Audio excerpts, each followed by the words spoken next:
I just fell.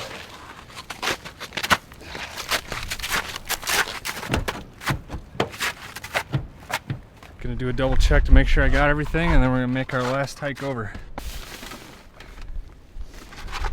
Yeah, that temp is dropping real fast. It's gonna be a cold one tonight, ladies and gentlemen.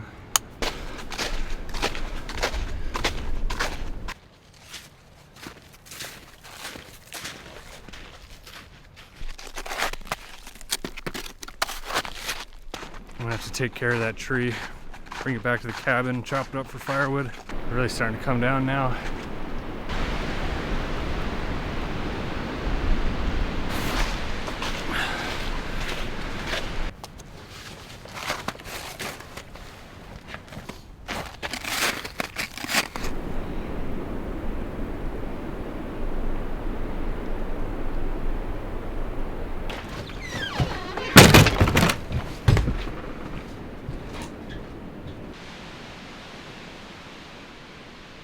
It's currently 25 degrees out.